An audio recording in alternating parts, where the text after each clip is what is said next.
Good morning students. कल की class में हमने एक शासक कैसे बनते हैं, वर्ण क्या होते हैं, इसके बारे में जाना था। आज की क्लास में हम जनपद, महाजनपद और कर कि मतलब लोगों पर कर कैसे लगाए जाते थे इसके बारे में जानेंगे। तो सबसे पहले हम जनपद को बारे में जानेंगे। तो स्टार्ट करते हैं। महायज्ञ को करने वाले राजा अब जन के राजा न होकर जनपदों के राजा माने जाने लगे। मतलब जो यज्ञ वगैरह कराते थे, यज्ञ कर कर अश्वमेध यज्ञ कर कर राजा बनते थे, वे सिर्फ लोगों के राजा ना होकर किसके राजा माने जाने लगे थे? जनपदों के। किसके माने जाने लगे थे? जनपदों के। जनपद का शाब्दिक अर्थ जन के बसने की जगह होता है। मतलब जनपद हम किसे कहते हैं कि एक ऐसी जगह है जहां पर बहुत सारे लोग एक साथ रहते हों, मतलब संगठन में, समूह में रहते हों। कुछ महत्वपूर्ण जनपद मानचित्र 4 पृष्ठ 49 में दिखाए गए हैं। अभी पहले हम जनपद के बारे में जानेंगे, उसके बाद हम इससे संबंधित मैप को समझेंगे। पुरातत्वविदों ने इन जनपदों की कई बस्तियों की खुदाई की है। मतलब वे लोग जो इतिहास के बारे में अध्ययन करते हैं, उन लोगों ने जनपदों में मतलब बहुत सारी बस्तियां थी, उनकी खुदाई की थी कि वे पता लगा सके कि जनपद कौन कौन से थे। दिल्ली में पुराना किला, उत्तर प्रदेश में मेरठ के पास हसनापुर और एटा के पास अतरंजी खेड़ा इनमें प्रमुख हैं। ये अभी वर्तमान में कहाँ है? दिल्ली में पुराना किला, उत्तर प्रदेश में मेरठ के पास हस्तिनापुर और एटा के पास अतरंजी खेड़ा जगह है, वहां पर मिले थे। खुदाई से पता चला है कि लोग झोपड़ियों में रहते थे और मवेशियों तथा अन्य जानवरों को पालते थे। मतलब जब उन्होंने उस जगह की खुदाई की, बस्तियों की खुदाई की, उसके बारे में, तो उन लोगों को क्या पता चला था कि लोग कहाँ पर रहते थे? झोपड़ियाँ बनाकर रहते थे और कई सारे जानवरों को पालते थे। ये तो हम शुरू से पढ़ते हुए आ रहे हैं कि पहले के लोग क्या जानवरों को पालते थे। पहले वे चावल, गेहूं, धान, जौ, दालें, गन्ना, तिल तथा सरसों जैसी फसलें उगाते थे। मतलब वे क्या खाते थे? चावल, गेहूं, धान, जौ, दालें, गन्ना, तिल तथा सरसों जैसी फसलें उगाते थे। ये वे फसलें थी जो वो उगाते थे और ये शुरू से इन्हें उगाते थे। मतलब पहले उन्होंने सब्जियां वगैरह उगाना शुरू किया, गेहूं वगैरह, अनाज वगैरह शुरू किया। जैसे जैसे उन्होंने अपनी सोच को सुधारा, है ना, अपनी समझ को और अच्छा बनाया, तो वे लोग उन चावल हुए, दालें वगैरह हुई, अनाज वगैरह हुई, उनसे आगे और खेती करना सीख गए थे। इतनी बात सभी को समझ में आई? लोग मिट्टी के बर्तन भी बनाते थे। इनमें कुछ धूसर और कुछ लाल रंग के होते थे। मतलब वे लोग जो जनपद में रहते थे, वे लोग मिट्टी के बर्तन भी बनाते थे। और इनमें वे कैसे बर्तन बनाते थे? धूसर। धूसर का अर्थ होता है बेटा मिट्टी के बर्तन बनाने की एक कला। मतलब जो सलेटी रंग के मिट्टी के बर्तन बनते थे, वे उन पर काले रंग से पहले उनको काला रंग करते थे उन पर, और उन पर कुछ नई आकृतियां बनाते थे। कुछ लाल रंग के होते थे और कुछ बर्तन उनके लाल रंग के होते थे। इन पुरास्थलों में कुछ विशेष प्रकार के बर्तन मिले हैं, जिन्हें क्या कहा जाता है? चित्रित धूसर पात्र। क्या कहा जाता है? चित्रित धूसर पात्र। जैसा कि आपको ये इमेज दिखाई गई है, ये क्या है? एक चित्रित धूसर पात्र। जैसा कि इनके नाम से ही स्पष्ट है, इन बर्तनों पर चित्रकारी की गई है। मतलब इनका नाम क्या है? चित्रित धूसर पात्र। और अभी मैंने आपको धूसर का अर्थ बताया था। धूसर का क्या अर्थ होता है? कि स्लेटी रंग के मिट्टी के बर्तनों पर काले रंग को किया जाता था, फिर उन पर कुछ आकृतियां बनाई जाती थीं। तो उस चित्रकारी को क्या नाम दिया गया है? चित्रित धूसर पात्र। ये आमतौर पर सरल रेखाओं तथा ज्यामितीय आकृतियों के रूप में है और उन पर जो चित्रकारी की जाती थी वह क्या होती थी, सरल रेखाएं, जैसे कि दो लाइनों को खींच दिया, है ना, ज्यामितीय आकृतियां, उसमें ज्यामितीय आकृति बना दी, तो वो क्या बन जाता था, चित्र दूसर पात्र। इतनी बात सभी को समझ में आई। चित्र दूसर पात्र, ये आपको एक इमेज दी गई है। इस तरह के पात्रों में ज्यादातर थालियां और कटोरियां ही मिली हैं। मतलब जब उन लोगों ने उनकी वस्तुओं की खुदाई की थी तो उन्हें दूसर पात्र भी मिले थे, और दूसर पात्र में उन्हें सबसे ज्यादा क्या मिला था, थालियां और कटोरियां। ये पात्र बहुत ही पतली सतह के सुंदर और चिकने हैं। मतलब उन्हें जो बर्तन मिले थे, मतलब पात्र का मतलब होता है बर्तन, उन्हें जो बर्तन मिले थे वो बहुत ही पतली सतह की, मतलब उनकी जो निचली सतह थी वो बहुत ही पतली थी और वे देखने में बहुत सुंदर लगते थे और चिकने भी थे। शायद इसका प्रयोग खास मौक़ों पर महत्वपूर्ण लोगों को भोजन परोसने के लिए किया जाता था। मतलब इन बर्तनों का प्रयोग वे लोग कब करते थे, जब उनका कोई खास समारोह हो, कोई त्योहार हो, यज्ञ वगैरह होते थे, तो उस समय जो महत्वपूर्ण जो स्पेशल मेहमान आते थे उन लोगों के, तो वे उन लोगों को भोजन इसी में कराते थे। इतनी बात सभी को समझ में आई। अब हम महाजनपद के बारे में जानेंगे। महाजनपद करीब 2500 साल पहले कुछ जनपद अधिक महत्वपूर्ण हो गए। मतलब 2500 साल पहले जो जनपद थे उनमें कुछ इम्पोर्टेंस रखने लगे थे, मतलब जो बड़ी आबादी वाले हो गए तो वो क्या बन गए, महाजनपद। इन्हें महाजनपद कहा जाने लगा, और उन्हें क्या कहा जाने लगा था, महाजनपद कहा जाने लगा था। जैसे कि अभी हम कहाँ रहते हैं, फिरोजाबाद में, तो पहले फिरोजाबाद क्या था, एक तहसील, और वो तहसील किसके अंतर्गत आती थी, आगरा जिले के। तो लेकिन कुछ समय बाद जैसे कि फिरोजाबाद की जनसंख्या बढ़ी, है ना, और वहाँ पे जो लोगों को ज़रूरतें बढ़ने लगी तो लोगों ने देखा तो फिर उसको क्या बनाया गया, एक जिला बनाया गया। ऐसे ही पहले एक कुछ छोटी छोटी बस्तियां बनाई गई, छोटी छोटी बस्तियों से फिर उन्हें जनपद बनाया गया। जनपद से भी फिर उन्हें बड़ा दर्जा किसका दिया जाने लगा, कुछ जनपदों को, महाजनपद का। मानचित्र 4 में कुछ महाजनपदों को दिखाया गया है। तो अभी हम इसके महाजनपद को जानने के बाद इसमें एक मैप को जानेंगे, उसमें हम जनपद और महाजनपद के बारे में देखेंगे। अधिकतर महाजनपदों की राजधानी होती थी, मतलब जो महाजनपद थे उनकी एक राजधानी होती थी। मतलब जब बड़ा है तो उसका एक क्या होता था, सेंटर, क्या होता था, उसका एक केंद्र होता था, और उस केंद्र को हम क्या कहते थे, उसकी राजधानी। कई राजधानियों में किलेबंदी की गई थी। मतलब कई जो राजधानियां थी, मतलब जो जितने भी महाजनपद थे उनकी जो राजधानियां थी, तो उसमें जो किले थे उन किलों को क्या की गई थी, किलेबंदी। मतलब उन राजधानियों को चारों तरफ से क्या किया गया था, बंद किया गया था। अर्थात इनके चारों ओर लकड़ी, ईंट या पत्थर की ऊंची दीवारें बनाई गई थी। जैसे कि आपने कोई किला देखा होगा, जैसे लाल किला, जिन बच्चों ने देखा होगा तो आपने लाल किला को देखा है, तो उसके चारों ओर क्या होती है, दीवारें है ना, बड़ी बड़ी, कि अगर कोई भी कुछ अनहोनी हो जाए तो वो लोग उनको पार नहीं कर सकते थे। तो ऐसे ही इन लोगों ने राजधानियों में अपने चारों ओर क्या करवाई थी, किलेबंदी। और वो किस किस से करवाई थी, लकड़ी से, ईंट से और पत्थर की ऊंची दीवारों को बनाकर करवाई थी। ऐसा लगता है कि लोगों ने अन्य राजाओं के आक्रमण से अपनी सुरक्षा के लिए इन किलों का निर्माण किया। मतलब और कुछ लोगों ने क्या किया था कि उन जो महाजनपदों में किले बनवाए थे। और वो किले क्यों बनवाए थे कि जैसे कि अब वो तो शक्तिशाली राजा थे, लेकिन अगर कोई उनसे शक्तिशाली राजा हो तो उनके आक्रमण से बचने के लिए उन्होंने इन किलों का निर्माण करवाया था। कुछ राजा अपनी राजधानी के चारों ओर विशाल, ऊंची और प्रभावशाली दीवार खड़ी कर अपनी समृद्धि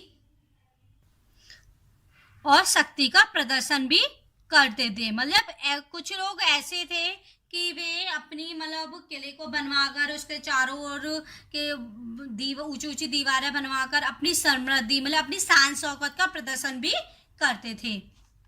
इस तरह से किले के अंदर रहने वाले लोगों और उस क्षेत्र पर नियंत्रण रखना भी सरल हो जाता होगा। मतलब इस तरीके से लोग कह रहे थे, मतलब जो पुरातत्वविद लोग थे, जो इतिहास के बारे में अध्ययन करते हैं, वे लोग कह रहे थे कि जो किले के अंदर रहने वाले लोग हैं, मतलब कि जो किले के अंदर जितने भी लोग रहते थे और उस क्षेत्र पर, क्योंकि किला तो ऊंचा बनाया जाता था और हम ऊंचाई से अपने आसपास के क्षेत्रों को भी देख सकते थे और उन पर नियंत्रण रख सकते थे और उन पर नियंत्रण रखना भी सरल हो जाता था। इस तरह की विशाल दीवार बनाने के लिए व्यापक योजना की आवश्यकता थी। अब ये तो नहीं है कि हमें इतनी बड़ी दीवारें बनवानी है चारों तरफ, कुछ नक्शा वगैरह उनको बनाना पड़ता था, योजनाएं बनानी पड़ती थी कि हमें किससे क्या काम करवाना है और कैसे करवाना है, इसकी भी उन्हें योजना बनानी होती थी और लाखों की संख्या में ईंटों तथा पत्थरों का इंतजाम करना पड़ता था और उन्हें अपने आसपास के क्षेत्र से, है ना, अपने राज्य में से भी बहुत सारी ईंटों और पत्थरों का इंतजाम करना पड़ता था। हजारों स्त्री पुरुषों तथा बच्चों ने इसके लिए अथक परिश्रम किया होगा। मतलब ऐसे लोग जो उनसे कम थे हैसियत में, तो वो लोग ये सब काम करते थे और उन्होंने मतलब इतनी ऊंची ऊंची दीवारों बनाने के लिए, ईंटों को ढोने के लिए, पत्थरों को ढोने के लिए और, है ना, उनका जो मिश्रण होता है उसको बनाने के लिए बहुत सारे काम किए होंगे। इनके लिए संसाधनों की आवश्यकता पड़ती होगी। अब ये तो नहीं है कि ईंट और पत्थर ले आए और उससे हमारी दीवारें बन गई। ईंट और पत्थर को बनाने के लिए, है ना, उसका जो मिश्रण बनाया जाता था जिनसे वे चिपकाई जाती थी, सेट किए जाते थे, तो उनके लिए तो उन्हें और संसाधनों की जरूरत पड़ती होंगी। अब राजा सेना रखने लगे थे। अब मतलब जब उन्होंने किला बनवा लिया, अपने रहने की शान शौकत वगैरह लोगों के, है ना, नियंत्रण रखना सीख लिया था, तो वे अब लोग क्या रखने लगे थे? सेना। सिपाहियों को नियमित वेतन देकर पूरे साल रखा जाता था। मतलब उनका जो सिपाही रखे जाते थे उनको पहले फिक्स कर लिया जाता था और उनको ये बताया जाता था कि आपको इतना वेतन दिया जाएगा और उन्हें पूरे साल का वेतन दे दिया जाता था और उन्हें सिर्फ पूरे साल के लिए ही रखा जाता था। कुछ भुगतान संभवतः आहत सिक्कों के रूप में होता था, ठीक है, और जो उन्हें भुगतान दिया जाता था वो सिक्कों के रूप में, मतलब पहले के जमाने में रुपया पैसा क्या दिया जाता था, रुपये पैसा की जगह सिक्के दिए जाते थे। और सिक्के कैसे दिए जाते थे? उन्हें सोने के दिए जाते थे या चांदी के दिए जाते थे और उन पर उस राजा की मोहर होती थी, चित्र बना होता था उसका। इन सिक्कों के बारे में तुम अध्याय 8 में पढ़ोगे। मतलब जब हम इनसे अभी बताया मैंने कि इन्हें क्या दिया जाता था, वेतन के रूप में सिक्के दिए जाते थे और ये सिक्कों के बारे में हम चैप्टर 8 में पढ़ेंगे। कौशाम्बी किले की दीवार, ये क्या है? ये आपको एक इमेज दिखाई, देखिए ये आपको एक इमेज दी गई है, इस पर कौन काम कर रहा है? एक मजदूर। कौशाम्बी किले की दीवार, ये किस किले की दीवार है? कौशाम्बी किले की दीवार। यह चित्र आधुनिक उत्तर प्रदेश के इलाहाबाद के पास मिली ईंट की दीवार का अवशेष है। और ये कौशाम्बी किला कहाँ है अभी वर्तमान में? उत्तर प्रदेश के इलाहाबाद शहर के पास ईंट की दीवार का अवशेष है। ये किसका है? ईंट की दीवार बनाई गई है। ये क्या है? ईंट की दीवार बनाई गई है, मतलब किले को बंद किया गया है। इसके एक भाग का निर्माण संभवतः 2500 साल पहले हुआ था। मतलब और इस किले के मतलब एक साइड में जो दीवार लगाई गई है वो कब लगाई गई है? 2500 साल पहले। इतनी बात सभी को समझ में आ गई? अभी हमने जनपद और महाजनपद के बारे में जाना था। अब हम इस मैप की मदद से जानेंगे कि जनपद और महाजनपद कौन से हैं। तो देखिए आपको ये डॉट, ये आपको एक ब्लैक कलर की छोटी छोटी डॉट दिखाई दे रही है बेटा, तो ये क्या है? झेलम नदी। और झेलम नदी के पार क्या है? तक्षशिला। क्या है? तक्षशिला, ठीक है। ये क्या है? एक महाजनपद। इतनी बात सभी को समझ में आई? सेकंड दिया गया है आपको हस्तिनापुर। क्या दिया गया है? हस्तिनापुर, ठीक है। और हस्तिनापुर हमारा क्या है? एक जनपद, क्योंकि अभी जनपद में हमने जाना था ना। थर्ड आपको क्या दिया गया है? वैशाली। क्या दिया गया है? वैशाली।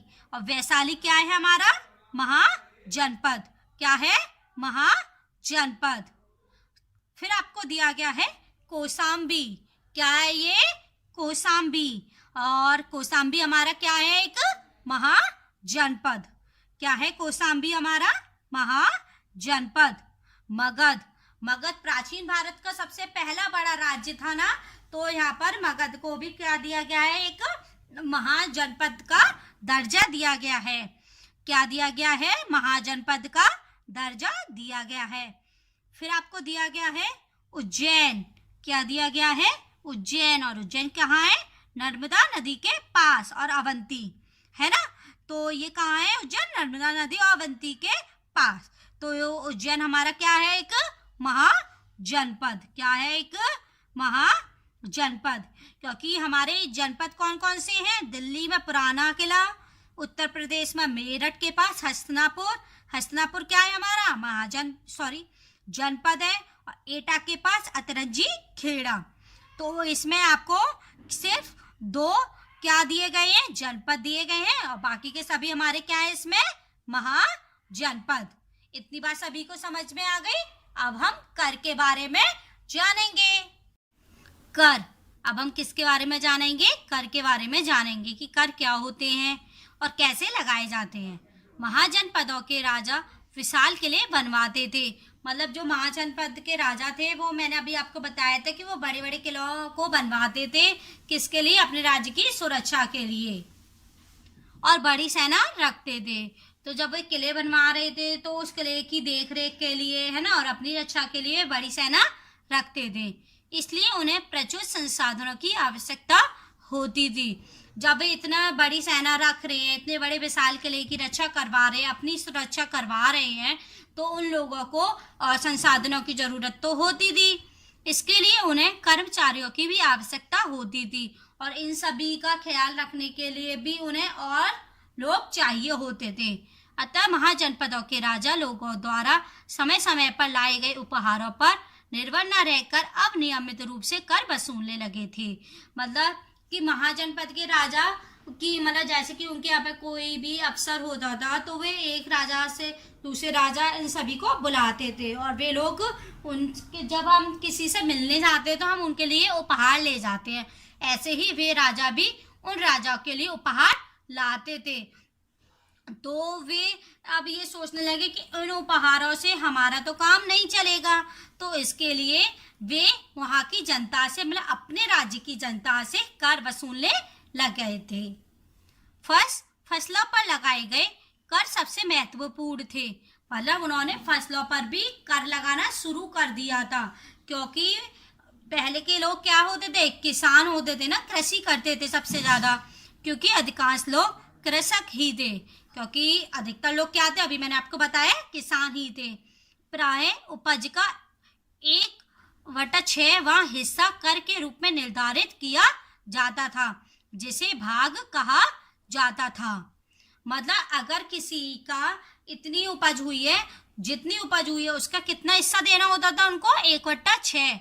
मतलब उस फसल का 1/6 हिस्सा उनको देना होता था। किसके रूप में?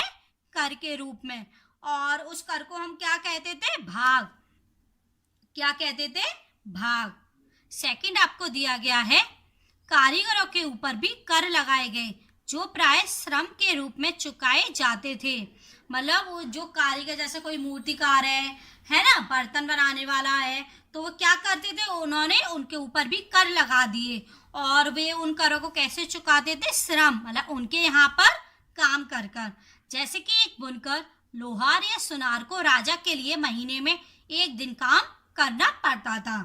मतलब ये सभी जो कारीगर जो भी बनाते थे, उन लोगों को वहां पर राजा के महल में जाकर 1 दिन काम करना पड़ता था। थर्ड आपको दिया गया है, पशुपालकों को जानवरों या उनके उत्पाद के रूप में कर देना पड़ता था। मतलब जो लोग पशु पालते हैं उन लोगों को क्या? उन लोगों को या तो जानवरों को देना पड़ता था उन्हें कर के रूप में, या वे जो बना रहे हैं, या जो जानवरों से उन्हें जो दूध मिलता है ना, जो सामान मिलता है, उनको उत्पाद के रूप में उन्हें देना पड़ता था। फोर्थ पॉइंट आपको दिया गया है, व्यापारियों को सामान खरीदने बेचने पर भी कर देना पड़ता था। मतलब जो व्यापारी जो एक राज्य से दूसरे राज्य में माल बेचते थे, लाते थे तो उन्हें उन पर भी कर देना पड़ता था। फिर आपको लास्ट में सबसे लास्ट पॉइंट दिया गया है, आखिरकों तथा संग्राहकों को जंगल से प्राप्त वस्तुएं देनी होती थी। मतलब वे लोग जो शिकार करते थे उन लोगों को, जैसे कि वे शिकार कर रहे तो कोई भी जानवर का शिकार कर रहे, उसकी जो मैं जैसे कि हमने शेर का शिकार किया उन लोगों ने, है ना, तो शेर के शिकार के क्या करते थे, उनको मार दिया जाता था, उनकी जो खाल वगैरह होती थी उनको राजा को दिया जाता था, या वे जिस जंगल में जाते थे उस जंगल की जो महत्वपूर्ण वस्तुएं जिसको बेचकर हम अधिक से अधिक धन कमा सके, तो वे उन चीजों को भी उन लोगों से कर के रूप में प्राप्त करते थे। इतनी बात सभी को समझ में आई? तो बच्चों आज की क्लास में हमने जनपद, महाजनपद और कर के बारे में जाना था। कल हम फिर से मिलेंगे। बाय।